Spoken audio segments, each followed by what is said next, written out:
हमने यहां देखा, केदारनाथ में भी देखा और यहां भी देखा। हमें बहुत दुख लगता जब केदारनाथ में बड़े बड़े शरीर के लोग दूसरे की पीठ पर चढ़कर जाते, तब हमें लगता इससे बेहतर तो ये तीर्थ ही ना आए तो भला। हमने देखा बेचारा वो पीठ पर पिट्ठू बनाकर ले जाता डोली में पीठ पर, और वो बैठे 120 किलो के, 20,000 में 30,000 में, और वो कहते कि हम पुण्य करने गए, 4 धाम ठठरी के बरे, दूसरे पर चढ़कर तू पुण्य करेगा, ये पुण्य ना कहलाया। ये तो वही वाली कहावत हो गई कि हमारा एक बहुत प्रसिद्ध चेला है हमारी नजर में, उसका नाम नहीं बताएंगे, उसको बुरा लगेगा। हमारा बड़ा फेमस चेला है, किसी की भी कथा हो वो हमेशा यही प्रचार करता, हम करवा रहे, हम करवा, और फीडबैक यही देता। हम भी उसको कुछ नहीं कहते, बेटे बने रहो, झूठी शान बनाए कोई बनाने दो, अपना क्या घाटा। मेरे पागलो, 4 धाम करो, जवानी में करो। जवानी के जोश में जब पूरी दुनिया के युवान जवानी में मदमस्त लोग पार्टी पब और क्लब में डूबे और तब तुम भजन में डूब जाओ तो समझना तुम होश में हो। हाँ, तब समझना तुम होश में हो, तब समझना तुम होश में हो। इसलिए मेरे पागलो 2 चीजों को मत भूलना, एक मौत को, दूसरा नारायण, एक मौत को, दूजे श्री भगवान। इनको मत भूलना। इनको भूले कि तुम गए सुबह शाम हर पल सुमरन करने की कोशिश। और मेरे पागलो, तुम संसार की चमक धमक में फंसो पर डूबो मत। ये तो कुछ दिन की है, जो भी है कुछ दिन का है। चाहे नाम हो, रूप हो, यौवन हो, संपत्ति हो, कुछ दिन का। एक दिन तो सब ढलता है, जवानी ढलती, बुढ़ापा आता, यौवन जाता, धन भी एक ना एक दिन सेटल हो जाता, वरना कोई बेटा छुड़ा लेते, कुछ ना कुछ लफड़ा हो जाता। सब कुछ ढलता है, कीर्ति, यश, वैभव, सब कुछ ढलता है। दुनिया सब कुछ छुड़ा सकती, तुम्हारा भजन नहीं छुड़ा सकती, तुम्हारा जब तक नहीं छुड़ा सकती। और याद रखना मेरे पागलो, ये संसार का वैभव, साम्राज्य, संपत्ति, जो भी हम और महाराज जी जब नारायण पर्वत की परिक्रमा करने गए तो एक जगह है इंद्र सभा, यही नारायण पर्वत पर पीछे, उस जगह का नाम इंद्र सभा। और हम महाराज जी बहुत थके आए थे तो हम भी गए थे, दिन भर के थके थे, इंद्र सभा में पैदल चल पड़े थे। बुढ़ापे का शरीर है, पिछली उम्र में लाके तो थके थे हम। इंद्र सभा पे पहुंचे तो बड़े बड़ी चट्टान जहां पर इंद्र सभा की गद्दी बनी हुई थी, वहां पर गए, पूजा पूजा की, थोड़ा बैठे, हम बात की। हमको एक बात वहां से आज सुमरन में आई। एक बार इंद्र को बड़ा गुमान आया तो देवताओं की तरफ से लोमस ऋषि का नाम सुना आपने? एक लोमस ऋषि हुए, बड़े सिद्ध महात्मा, बड़े सिद्ध महात्मा। वो इंद्र के गुमान को तोड़ने के लिए इंद्र के पास गए। बड़े फक्कड़ थे, सिर के ऊपर एक टाट बांधे हुए जटाओं में और एक काठ का कमंडल, और बस। और महात्माओं पे होना ही इतना ही चाहिए। याद रखना मेरे पागलों, उड़ान का मजा लेना है तो सामान कम रखो, यात्रा का मजा लेना है जिंदगी का अरमान कम रखो। हाँ, इसलिए हवाई जहाज में तुम जब भी बैठोगे पूछा जाता वेट कितना है सामान का। ट्रेन पे नहीं पूछा जाता कि कितना है, पर हवाई जहाज पे जब भी बैठोगे वेट पूछा जाता 35 केजी का है बैग या 40 का। ज्यादा होगा तो सब नीचे आ जाएगा, इसलिए फिक्स है। तो या उड़ान का आनंद लेना है तो उड़ान के आनंद में आपको सामान कम रखना होगा, और जिंदगी का आनंद लेना है अरमान कम रखो। जितने कम अरमान होंगे उतने प्रसन्न।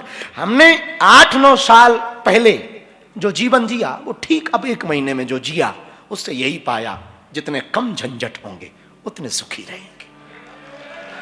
वस्तुएं जीने के लिए रखोगे लेकिन उनमें आनंद नहीं आएगा। आनंद तो भगवान के भजन में ही, किसमें आएगा? बोलो बोलो बोलो बोलो। भगवान के भजन में ही आनंद आएगा। जैसे हमारे यहाँ एक बालक है बद्रीनाथ,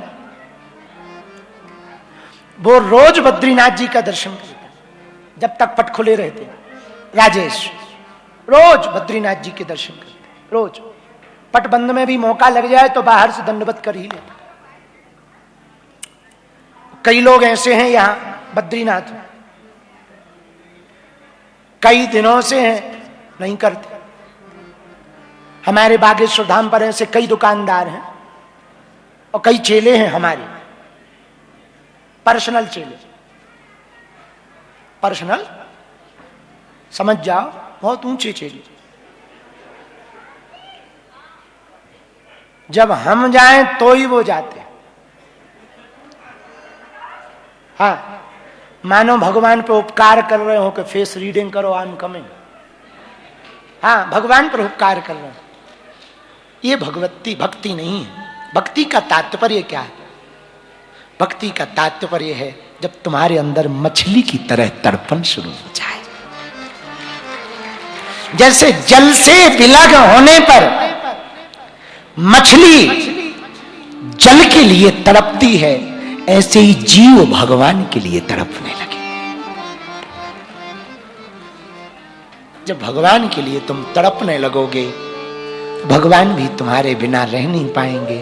परमात्मा साक्षात नहीं आ पाएगा, वो महात्मा बनकर प्रकट हो जाएंगे, साधु बनकर प्रकट हो जाएंगे, गुरु बनकर प्रकट हो जाएंगे। इसलिए मेरे पागलों, शाश्वत भक्ति तो है भगवान में डूब जाना।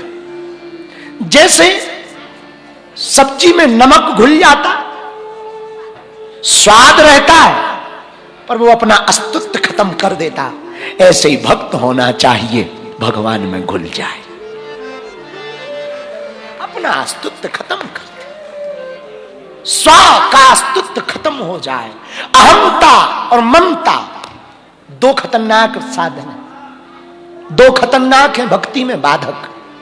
पूछो क्या? बोलो बोलो। भक्ति में दो बाधा है, एक अहंता, एक ममता। अहंता मैं, ममता मेरा। और सच क्या है? यहां ना तेरा है ना मेरा, ना कुछ तेरा ना कुछ मेरा। और व्रत भी धोखे से है। जिस आश्रम में हमारा डेरा है ना, वहां एकादशी को कुछ बनता ही नहीं, पलार। और पिछली एकादशी इसी चक्कर में हो गई। देखो, हम बहुत साफ आदमी हैं, साफ साफ बोलते हैं। बाल्यकाल में हमने बहुत एकादशी रह ली, रोज ही, मिलता ही नहीं था, रोज एकादशी थी। तो जब से भगवान के बन गए, रोज मिल रहा। बाल्यकाल में कुछ मिलता ही नहीं था, रोज एकादशी। और जब से बालाजी के हो गए, रोज मिल रहा। तो एक दिन एकादशी ही बोली, नित्य द्वादशी। लेकिन यहां आए, जैसे ही 10-12 दिन गुजरे, 8-10 दिन, हमने कहा पराठे ले आओ।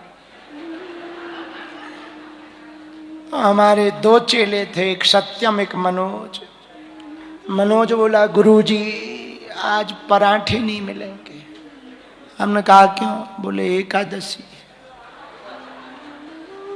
हमने कहा वो तो एकादशी सब जगह है, हमारे लिए थोड़ी है। बोले आश्रम में बनता ही नहीं। हम कहा बिल्कुल ही नहीं बनता। बोले बनता तो है, फलाहार बनता। हम कहा हम तो फुलाहार वाले।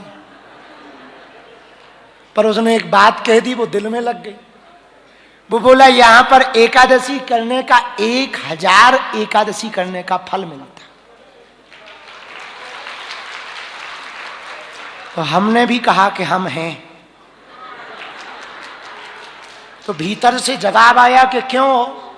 हमने कहा कम से कम 1000 एकादशी का स्टॉक तो हो जाएगा। तो जितनी नहीं रही वो कट जाए, और बाद में जितनी आए वो माइनस होती जाए। हम नित्य द्वादशी में रहेंगे। अच्छा, एकादशी आज फिर आ गई। तो आज 10,000 फल है। पद्मिनी है, विशेष है। तो आज एकादशी, तो 11,000 हमारी हो गई। 11,000 में 2-3 जन्म हमें आराम से निकाल लेना है। लेकिन इसका मतलब ये नहीं कि आप लोग ना करो। वैष्णव का धर्म है एकादशी का व्रत करना चाहिए। वैष्णव को एकादशी करनी ही चाहिए। हम भी कोशिश करेंगे। आज तो है ही है, आज तो एकादशी है, तो आज तो है ही है। तो यहां तो जो भी करोगे सहस्त्र गुना पाओगे। तो यहां जितने भी बागेश्वर धाम के पागल आए खूब के, अच्छा यहां पाप करोगे वो भी 1000 गुना पाओगे। ये भी सुन लो। और आज कोई पाप किया तो 10,000, क्योंकि पुण्य भी तो 10,000। हाँ, तो यहां जो भी करोगे वो सहस्त्र गुना पाओगे। इसलिए बहुत सावधानी पूर्वक रहना। 5 दिन नाम जप करना, कथा में 2 बजे के पहले बैठना। सत्यनारायण कथा है तो आज तो पहला दिन है, कल से तुलसी पत्र चावल लेकर बैठना। और चावल ना भी मिले तुलसी पत्र यहां उचित है, तुलसी पत्र लेकर बैठना। एक बात और मजे की सुनो, महात्मा की। एकादशी का जन्म बद्रीनाथ में ही हुआ है। यहां एकादशी का मंदिर भी। मंदिर कहां पे है? यहां किसी से भी पूछ लेना, वो बता देंगे, क्योंकि हम यहां के नहीं।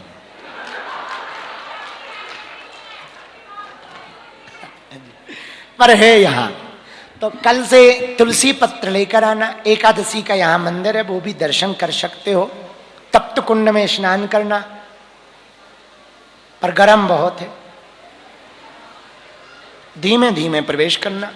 तप्त कुंड के स्नान का भी महत्व है। इस भूमि पर हम कल एक बात पढ़ रहे थे तो हमें बहुत अच्छी लगी। यहां पर 5 शिलाएं हैं बद्रीनाथ जी में। कितनी शिला?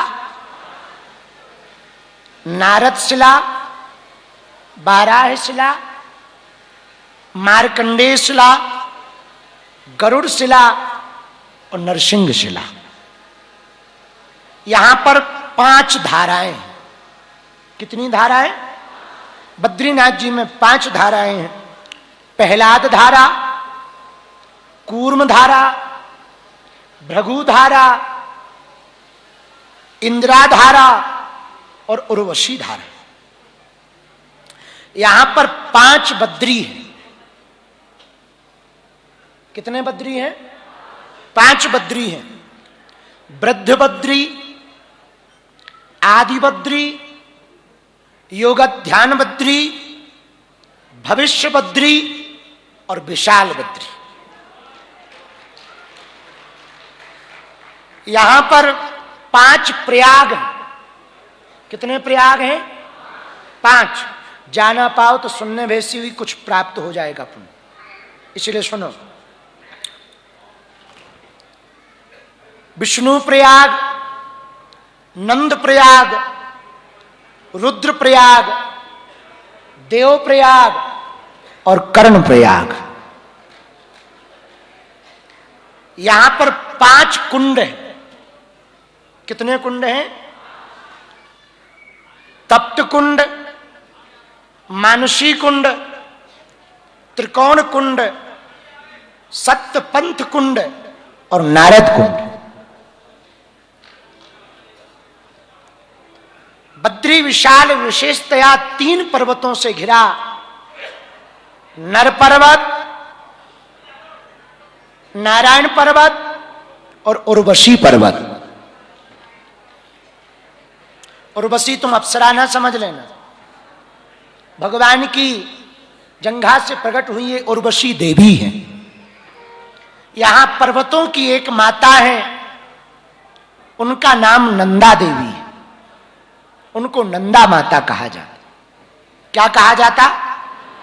नंदा माता। यहां पर तपस्या उद्धव जी ने की बद्रीनाथ में। मार्कंडेय जी ने भी की और नारद जी ने भी की। जब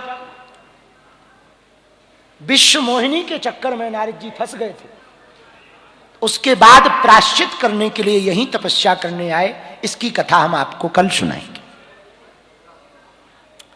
यहां पर एक जगह और है जिसको देवताल कहते, वहां 5 ताल है। यहां पर एक स्नान करने की भूमि है, बसोधारा। बद्रीनाथ जी में ही बसोधारा है, बद्रीनाथ जी में ही देवताल है, बद्रीनाथ जी में ही नर नारायण पर्वत आज भी तपस्या कर रहे हैं। और जिस दिन दोनों पर्वत ये एक हो जाएंगे, पृथ्वी पर महाप्रलय हो जाएगा। बद्रीनाथ जी में ही पंचप्रयाग अंतर्गत, बद्रीनाथ जी में पंचकुंड, पंचशिला और बद्रीनाथ जी में ही पंचधारा है। बद्रीनाथ जी में एक और जगह है जो यक्षों की है, सतोपंथ कहते हैं। सरोवर का क्या नाम है महाराज जी? सतोपंथ सरोवर। एक वहां वो तालाब है ना, स्वर्गारोहिणी, उसके आगे तो वो तालाब सतोपंथ में पूज्य महाराज जी ने तो वहां कई दिन रह करके साधना की। बहुत ग्लेशियर है, जाने का मार्ग दुर्गम है, पर वहां आज भी 22-22 फुट के लोग मिलते हैं। यक्ष देव आदि दर्शन करने के लिए आते हैं। बद्रीनाथ भगवान की मंदिर परिक्रमा के ठीक पीछे में एक और जगह है। वहां आप लोगों में से सब में कुछ लोग जा सकते जिनको श्वास की दिक्कत ना हो। ज्यादा दूर नहीं है, 1 घंटे की वॉकिंग डिस्टेंस पर है। चरण पादुका